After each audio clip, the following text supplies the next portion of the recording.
রাধে রাধে ভক্তবৃন্দ, আমার channel stay with গোপালে আপনাদের সকলকে স্বাগত জানাই। আজ অক্ষয় তৃতীয়া। আজকের এই শুভ দিনটিতে আমরা যেমনভাবে যে কোনো কাজ করব তাই অক্ষয় হয়ে থেকে যাবে। তাই বছরের এই শুভ দিনটিকে আমরা সব ভালো ভালো কাজের সূচনা করি।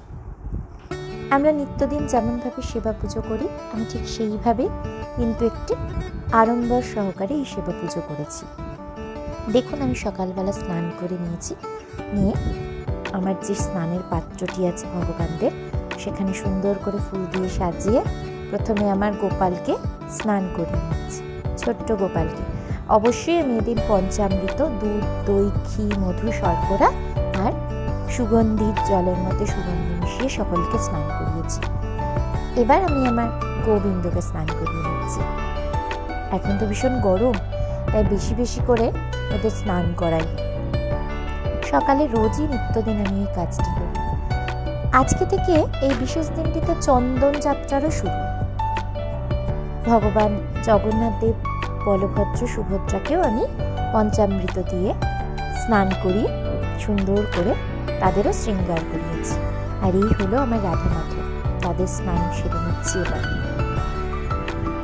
ভালো করে তাদেরকেও পঞ্চামৃত স্নান করিয়ে দিচ্ছি। এই চন্দন যাত্রার দিনটির সূচনা হয়েছে জগন্নাথ দেব রাজা ইন্দ্রদম্নকে বলেছিলেন যে এই সময় থেকে তার ভীষণ গরম লাগে, তাই এই দিন থেকে 21 দিন ব্যাপী আমরা চন্দন বেটে যদি আমাদের বাড়িতে যে যে বিগ্রহের সেবা করি তাদের শ্রীঅঙ্গে সেই চন্দন লেপন করি, তাহলে ভগবানদের আমরা শীতলতা প্রদান করতে পারি। ভগবানের সেবা ব্যাপারটা পুরোটাই আমাদের ভক্তি ভাবের উপর নির্ভর করছে। আমরা যেমন করে চাইব, ভক্তি যেমনভাবে আসবে, ঠিক তেমন করে সেবা করব। দেখুন, আমি আমার রাধা মাধবের নতুন বস্ত্রে শৃঙ্গার করিয়েছি। ভিডিওটি যেহেতু খুব বড় হয়ে যাবে, তাই আমি অতটা শৃঙ্গার দর্শন আপনাদের করাইনি। কি সুন্দর করে শৃঙ্গার করিয়ে শ্বেত চন্দন একটু অগুঁড়ো আর কর্পূর সহকারে বেটে নিচ্ছি। তারপরে সেটাই রাধা মাধবের ললাটে এবং শ্রীঅঙ্গে লেপন করে দিচ্ছি। খুব একটা বেশি চন্দন আমি দিই না, কারণ আমাদেরও চন্দন যদি আমরা মাখি তারপরে যেমন শুকিয়ে গেলে মুখটা টান টান লাগে, ঠাকুরেরও শ্রীঅঙ্গে তাই হবে। ওই যে বললাম, ভক্তিটা পুরোটাই ভাবের বস্তু। যেমন ভাব আপনার মনে আসবে তেমন ভাবেই আপনি ভগবানের সেবা করবেন। আমি ঠিক এটা ভাবি যে আমাদের যদি করতাম তাহলে কি কি অসুবিধা, কি কি সুবিধা হতো, ঠিক সেইভাবেই আমি আমার ভগবানের সেবা করার চেষ্টা করি। আমি তো নিমিত্ত মাত্র, আমার কোনো ক্ষমতাই নেই। ভগবান আমাকে দিয়ে করিয়ে নেন, তাই আমি করতে পারি। তার জন্য আমি আমার কাছে চিরকৃতজ্ঞ যে উনি আমাকে ভক্ত হিসেবে ভেবেছেন যে আমি ওনার ভক্ত হতে পারি।